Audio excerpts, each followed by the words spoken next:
This conference is something I've been excited about for a long time, ever since we deans, who do get together every once in a while, began talking about collaborating to improve teacher education.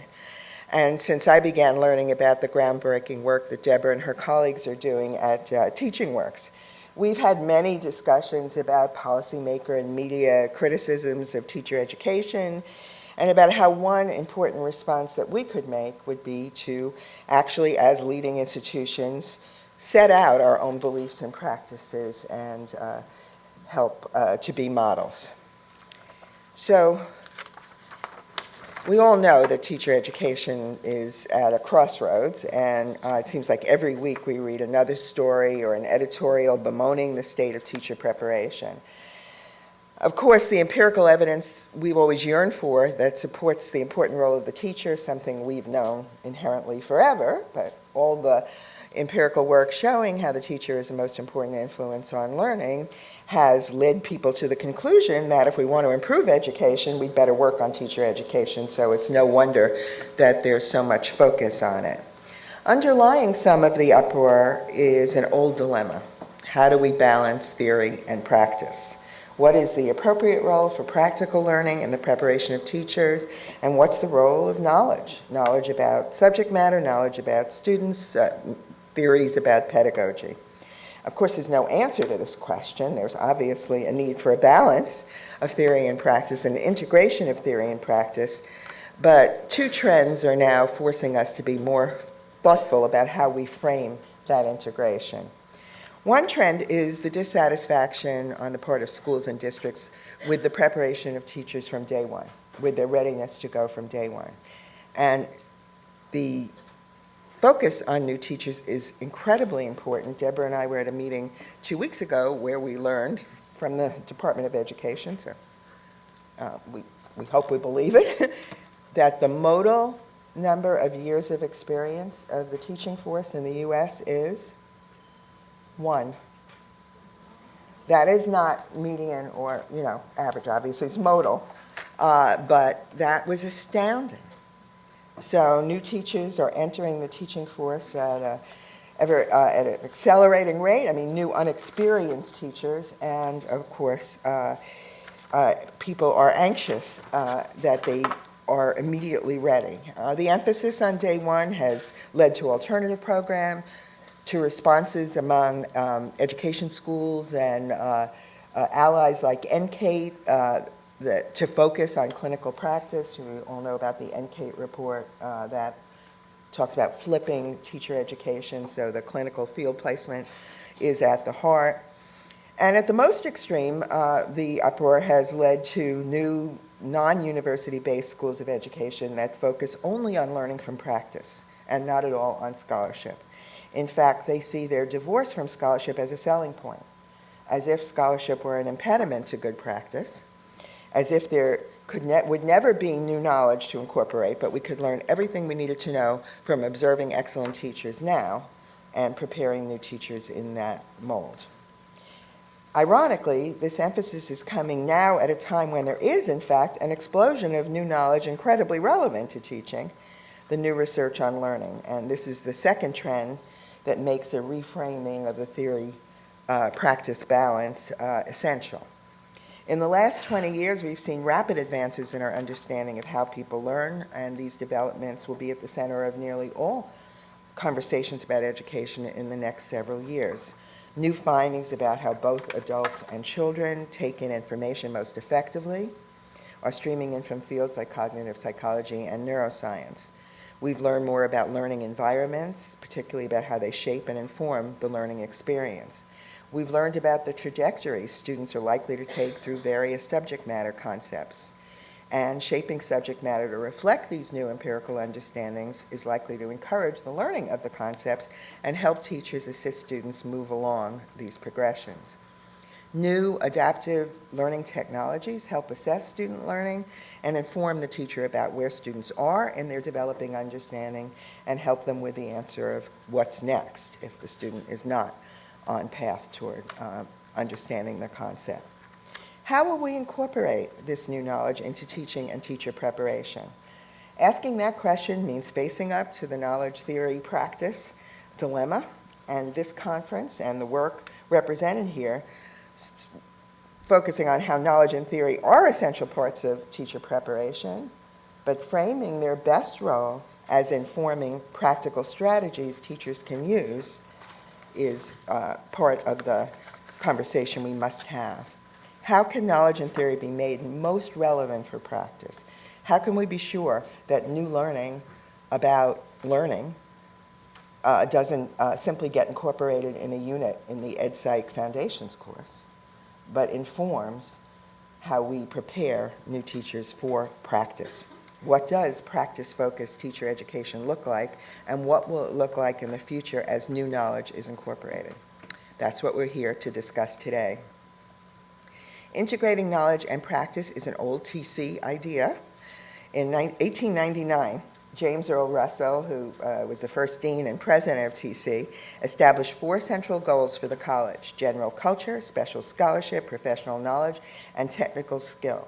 These ideas were to be integrated, they were to be taken together, and they remind us that even a century and a quarter ago, we've long known that there has to be an interplay between theory and scholarship and practice.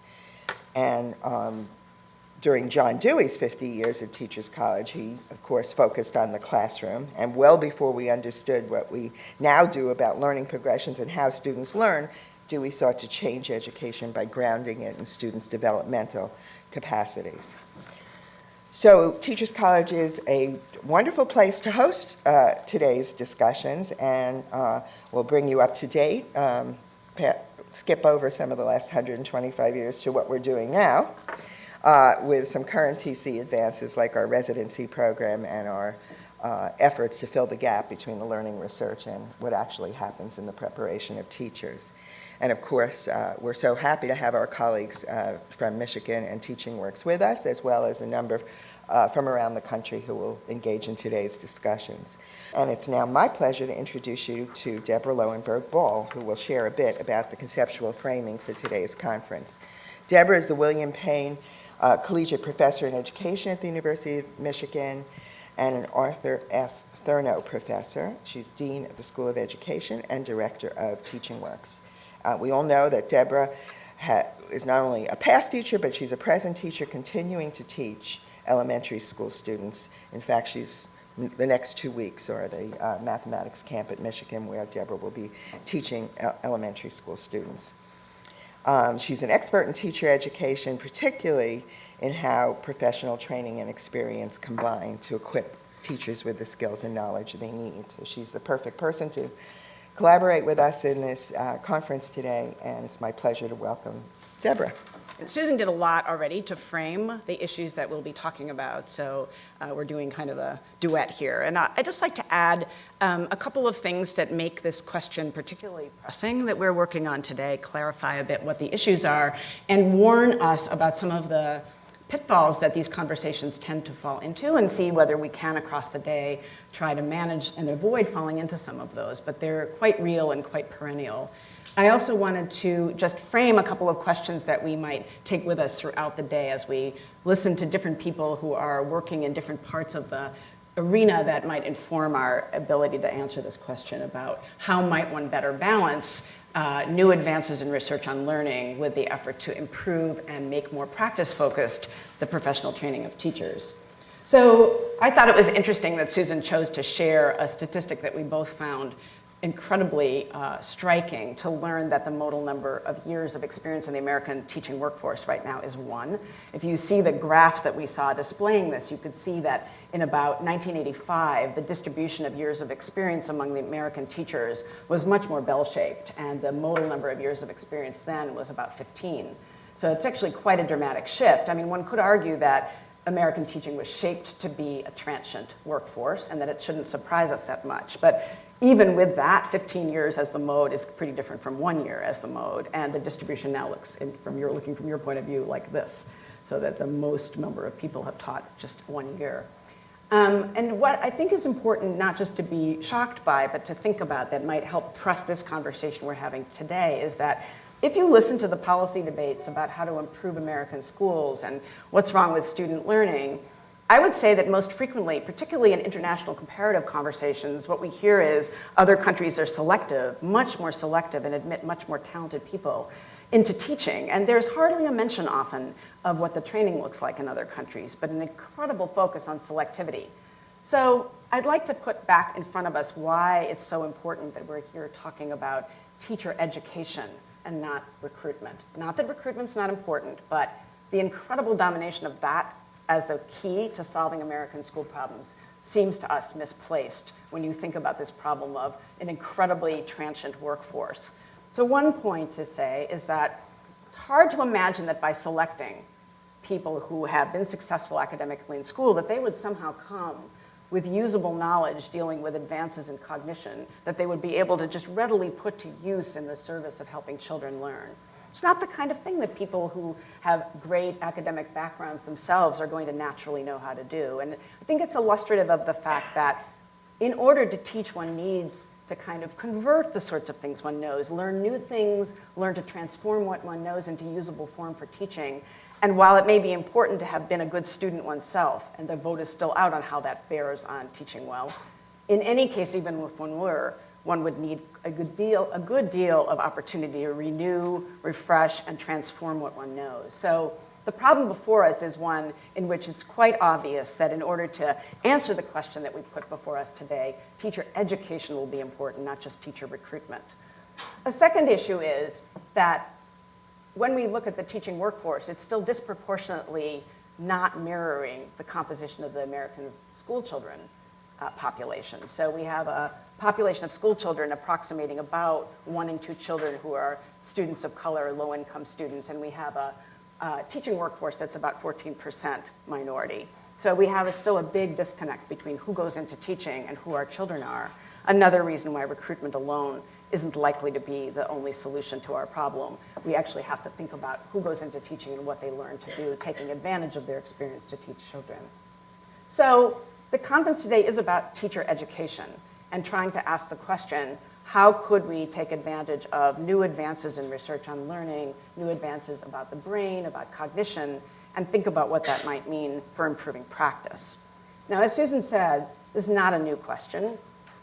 You know, we're in the halls where John Dewey walked. This is a question that Dewey thought about how knowledge and practice related. Eleanor Duckworth has written beautifully about what it means to make Piaget useful for teaching, and there are lots of people here who have thought with Eleanor and with Eleanor's ideas about that. This is not a new question. It's also not a question confined to the one we put before us today. That is, there are other arenas of knowledge for which we also don't have answers about how to integrate them better into practice. For example, I mentioned a moment ago the big disconnect between who our teachers are and who our children are. We know quite a lot about social inequality, about how schools reproduce inequality, about diversity, about equity, about language, all kinds of things that bear on diversity.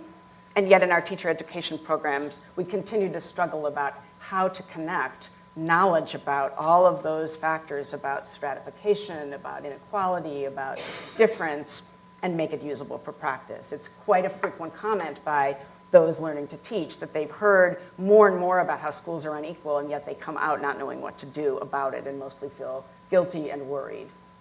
So that's another arena. We could organize a whole conference around that as well. And what does it mean to make usable profound insights about the ways in which schools don't work for all our children? It's another arena. A third arena in which this problem has perennially troubled us is about subject matter knowledge. You might almost think that was the simplest of our problems, but quite obviously having academic knowledge of the subject one is teaching is critical to being able to teach it, and yet we know that simply knowing the subject doesn't enable you to teach it well. And we've actually made some advances in that arena, so I thought I would just briefly put before you again how the question about how academic knowledge of the subject relates to usable knowledge of the academic subject in teaching, because maybe it offers us some clues or at least an image of what it means when we begin to understand how knowledge becomes usable in practice. So I just thought I'd briefly give an example that many of you have seen before. So if you look at this multiplication problem, and now remember what I'm doing is illustrating a different case, that is the case of what does it mean how to make knowledge useful for practice. No one would argue that if you were going to teach 4th or 5th grade that it would be important to know how to multiply multi-digit numbers because you'd be teaching it, and it would be ridiculous to imagine trying to teach it if you couldn't do it. And I'm presuming that everyone in this room can actually multiply these numbers, although often in a group like this, people feel a little queasy if they haven't been frequently multiplying numbers recently. So I'll save you the trouble of that, but remind you that if you were to multiply it using whatever approach you might, you would get the answer 1225. And let's just assume that we all agree that it's important to know how to do that if you're teaching children to do it. But advances in research on mathematical knowledge as it relates to teaching have helped us appreciate that that's barely the starting point, and knowing how to do that does very little for helping you know how to use knowledge of multiplication when you're teaching.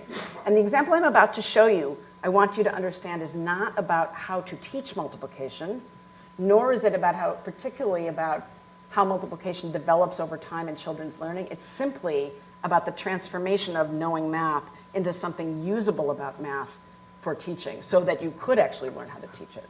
So the way to think about that is to look at practice and to think about how does mathematics arise in practice when you're teaching.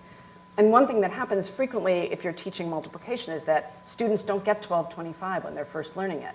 So if the only thing you know is that the answer is supposed to be that, when students do something else, you could be quite baffled about what they're thinking, what they're doing. You might have no idea. It'd be great that you were told that you should question and probe kids' thinking, but if you have no idea why they might have done something different, your ability to pose questions, nice pedagogical advice, won't get you too far.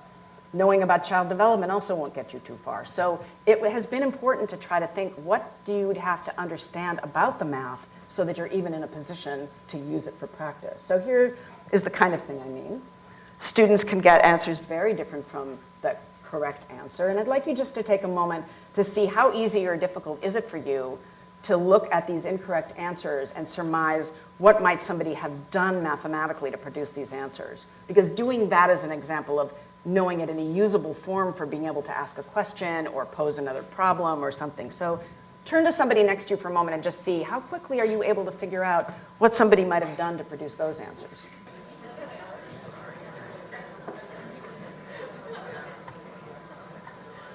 Now, obviously, I'm not about to convert the conference, much as you might suspect that I would. I'm not converting this into a conference in which we're going to discuss the problem of making subject matter knowledge usable in teaching. But I'm putting it before you because it runs parallel in many ways to the one we have put before us today. In the arena of thinking about academic preparation, we had a very hard time in our history in teacher education breaking out of, and I wouldn't say we've even broken out of it fully yet, of understanding that simply requiring more coursework or adding to the list of things teachers should be able to do themselves, we still haven't completely overcome the realization that that alone doesn't get you to a place where you understand the content in a way you can put it to use for practice. So for example, being able to see the mathematics from some perspective other than your own takes a kind of practice itself in learning how to do that. It means that you'd have to be able to imagine how somebody could produce the answer 1485, arguably the most difficult example up here. And once I tell you how someone did it, it's a pretty quick aha. An interesting question is what it takes to convert from being able to get 1225 to being a kind of person who habitually can begin to see, in some sense, see the math from a perspective that's not your own. And it's similar kinds of questions may arise for us when we begin to think, what might it mean to take research on cognition, on learning, on the brain, and imagine what it would mean, not so much to teach it to someone, but to use it in practice. So this illustration suggests that using mathematics for practice is pretty different than using it for being someone who does mathematics for other purposes. So just to end your suspense, at least for one of these, on the first problem, the most probable thing that somebody who produced that answer would have done would be to multiply 9 times 5 to get 45 on the first column there, carry the 4, put the 4 above the 4 in the 49, and then add those two 4s together, which gives 4 plus 4 is 8, times 5 is 40. And that's a fairly reasonable thing to do because when we add two-digit numbers, it doesn't really matter whether you add the carry before or after you add the remaining numbers, but with multiplication it matters. And we could go on to say, when you're teaching multiplication, it matters that you can explain why you can't just add the carry like that. And to check yourself, you can see the same applies in the second. 9 times 2 is 18. If you carry the 1 and add it to the 4, you get 5. 5 times 2 is 10. So if you had developed the capacity to think about mathematics from this idea from someone else's perspective, You would be more habitually oriented to being able to pose a good question to a student, or think of what would be a next problem to pose to see if the student was doing, or even to ask the student what he or she did. Without that, the best one knows is the answer is wrong, and you can ask students to redo it. So I'm belaboring this point because I want to encourage us to be thinking not how to add to the list of things that teachers should know, but to be thinking about what it means for knowledge to be usable in practice. People working on content knowledge for teaching have not solved this problem yet, but it is a parallel problem and an important one, because without tackling that, we will continue to require more coursework academically of teachers who then can't put it to use to help children, which is their responsibility, to learn that subject. The goal is for the children to do the math, not the teachers. And when we come to the arena of thinking about research on cognition, we similarly don't want to fall into the trap of adding to the list of things teachers are supposed to know. I would like to put before you a third trend in the broader policy environment right now. I started with a couple, and that is that whereas when it comes to talking about K-12 school, almost all the conversation seems to have shifted to outputs, that is looking at BAM scores, looking at student achievement gains, and we could get into a long argument about that, but almost all the discussion about school quality begins to be about outputs. Strangely, a huge amount of the conversation about teacher education continues to be about inputs. What's required, what do programs offer, what are the admissions requirements? These are all inputs. I suggest to us that we want to avoid the trap of falling into making new lists of what should be put into teachers, but be thinking more about what it means for teacher education to be helping people learn to practice. I want to close by taking us outside of education to another field, because education is, of course, not the only field that faces problems of the integration of theoretical knowledge with practice. I could have put up a slide that Francesca Forzani and I like of people learning to do plumbing, or people learning to be electricians, or to fly planes. Each of these skilled trades or semi-professions includes the same dilemma of learning knowledge and learning actual skill and being able to integrate those in the work. You don't want a plumber who has theoretical knowledge about any number of things. You want somebody who actually knows how to do the things that plumbers do. I like this slide, and Francesca and I both have enjoyed looking at this and thinking about the sorts of stories one can tell about medical training, but I'll just say a few because I want you to keep this image in front of you today as we think and listen to people all day who are putting before us some of the things we want to try to integrate better. In this picture, you see a group of medical students working with an attending physician, and you can see that the attending physician is very carefully helping the particular medical student learn to hold her hands in a particular way as she's learning this technique of applying shock to a patient. You can imagine if you were able to listen in on the attending physician's talk, that he's saying some things that are important for practice, how hard to press, how to hold the probes, and the other medical students are listening in on that conversation. So there's a talk about practice, and there's the opportunity to do practice. It wouldn't be surprising that the attending physician was also reminding medical students of particular theoretical ideas that they've learned about the relationship between patient size, pressure, how to use this particular technique, how to judge when you've done it enough, things they've learned theoretically and thinking about how they might matter in this particular instance. So it's possible to imagine that the conversation is in itself bringing theory to bear on practice and raising questions from practice that can be turned back to theory. So medical education, like all other trades and professions, faces a similar problem. So as we go through the day, at least two things could be on our minds, and I think we'll hear people talking about these, and perhaps at the end of the day we can see how have we been thinking about this all day. There are implications from what we'll hear today about the curriculum, what there is for people to learn as they learn to teach. What is it about learning people need to know? How does it relate to other things they need to know? And I think we will hear new ideas all day about what that might include. But a second represented also in this slide, along with the what that medical students or teachers or nurses or electricians need to know, is the how does one teach practice question. So here you see an image of people aren't learning to do this by sitting in classrooms hearing about how to do this technique. They're actually getting opportunities very carefully structured, coached, narrated, rehearsals, and other kinds of opportunities. If you look closely, and I hope you've noticed, that's not a patient at all, but a mannequin. So one of the things to notice is how medical education has over time attempted to consider when might one work on actual patients and when might it be better to be learning to practice in simulated situations. So that's all part of the how.